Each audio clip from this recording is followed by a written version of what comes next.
to turn it on. Okay. Hello, Brian. Hope you're okay. We wanted to include you in this class today. So let's look at what our next day is. Can you shine? And I'll just hold one up so you don't have to move the camera. Here's what we're looking at, our goals and so forth. Is that showing up? You can put it where it will be. All right. And you'll have to show them some more things in a minute. All right. It turns out there's a special kind of random variable, and it shows up so much. We're going to give it its own name and learn how to calculate with it. And the name of it is a binomial random variable. The binomial random variable is our topic. How do you recognize it? So, first of all, any random variable, it has to have repeated trials. So we're going to have repeated trials, and those are of some chance process. So I'll say repeated trials of some chance process. So that is normal. We've been having repeated trials for any random variable with some chance process. And from that, we are going to have results. The difference being the results can be described as, I don't want to say pass fail, described as, how about success or failure?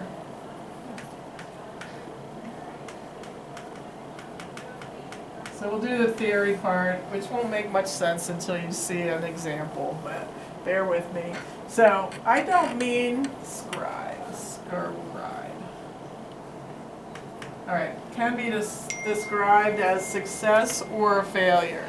So when that happens, that doesn't mean there's two outcomes. Suppose I'm rolling a die, and that means there are 6 possibilities. Suppose I define success as rolling a 2. So that would mean that there's 1 in 6 chance of having a success and 5 in 6 chances of having a failure. So I don't mean that there's 2 possible outcomes. It could be, but it doesn't define it as 2 possible outcomes. I just mean it's either defined as a success or a failure. And you'll see tons of examples. So the results have to be independent of one another. So one can't influence the next. We have that requirement on so much of what we do. Results are independent. And the probability of each success, I discussed success here, and the probability of each success has to be the same for each trial. The probability of success must be the same for each trial. There are lots of random variables that do not meet these requirements. These are not binomial random variables. So let us figure out a way to memorize those fairly pain-free. So the thing that you need to know in your mind is, what is this? Can you see that? Yeah. Any guess to what this is? Cubby. Give me a word, one word to describe this. Organization. No. Kindergarten. No. Grid. Grid? No. Color coded. What are these things? Bins. What? Bins. What?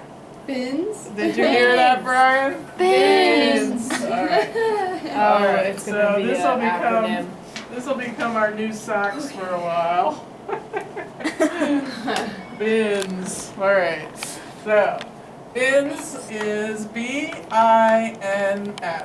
So I didn't make this up. This is like common stat lingo. So bins, the first word, stands for binary. Binary.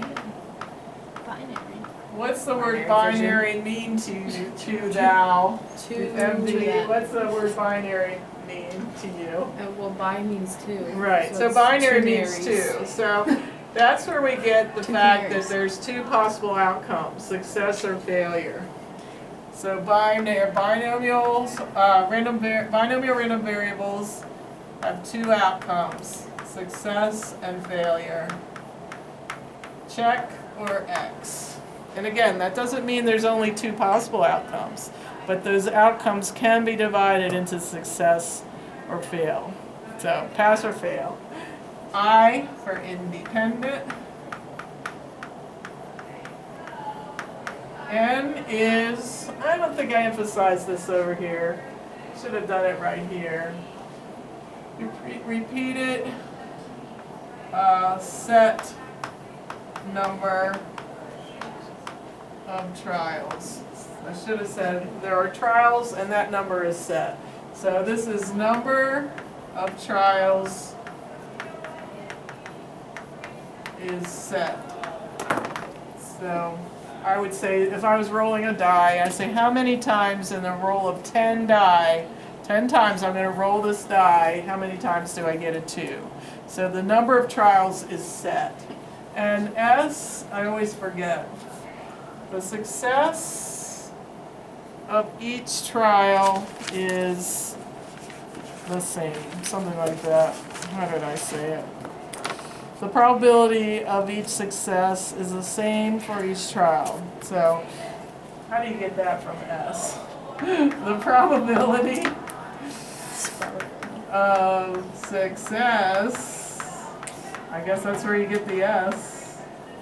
The probability of success Could you put success and probability? for each trial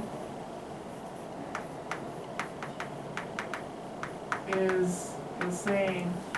So each time I roll that die, I have the same probabilities, it's not changing. So that's where bins come from. It's a little weak, I think, don't you? Can we just have bin? So, Bin P? bin P. Just put like a P on one of them. I know, that's the most cloudy one, like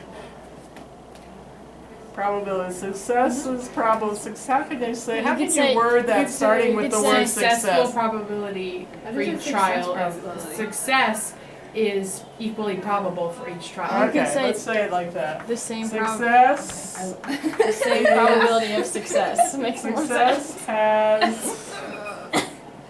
Success is equally- our successes are equally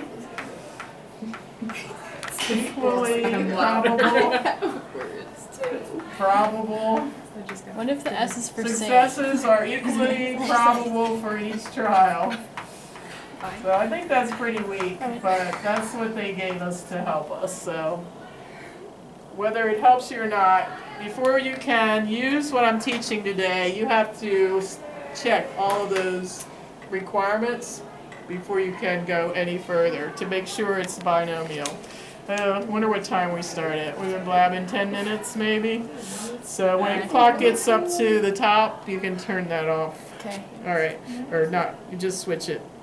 All right, so let's look at examples in your handout. If you could hold that up for Brian, he can pause it.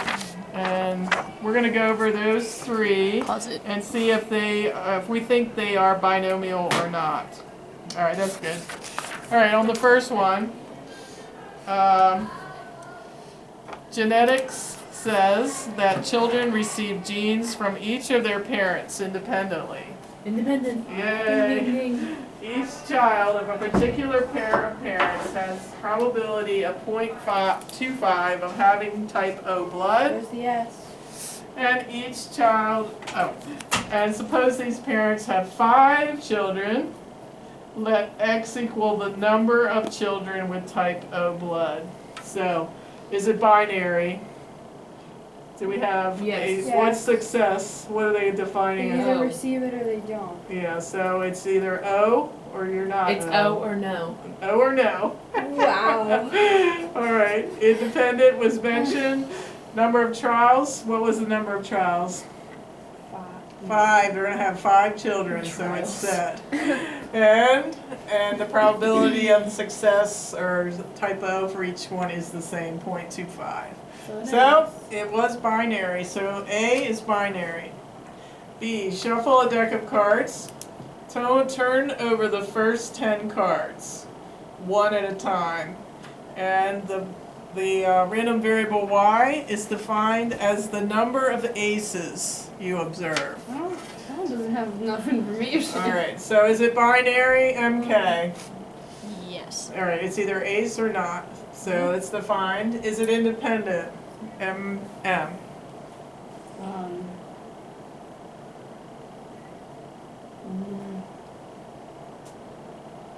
Would it be because like if it's a deck of cards and you turn one over, then it like they do kind of. Yeah, 10, that's right. Because one will change the probability of the next. So therefore, we have a fail. So, no, it's not it's not a binomial random variable, part B. Alright, C, shuffle a deck of cards, turn over the top card, put the card back in the deck, shuffle again, and repeat this process until you get an ace. Let W equal the number of cards until you get an ace. Oh, wait, I know. Alright, It's not because the number of trials isn't set. right, because you could go 3 and get an ace, or 15 and get an ace. So that is a common one that they'll try to trick you with. So the number of trials is not set. So if they said like, we're gonna do this 15 times, Right. then it would be. And count the aces, then it would be. Right. Alright, so you getting the idea? Yep. Yeah. The idea is Cool. received. The idea is received. Alright, let's do 3 more, one for each. On the back, can you show that to Brian? Yes. And he can Here's pause the it back. while we discuss it. See it? After you do that, just very exciting. start part 2. I'm not sure how long we went. Alright. Did anyone notice? Alright, so we're guessing. Goodbye, Brian. Bye, we'll be Bye, right Brian. back.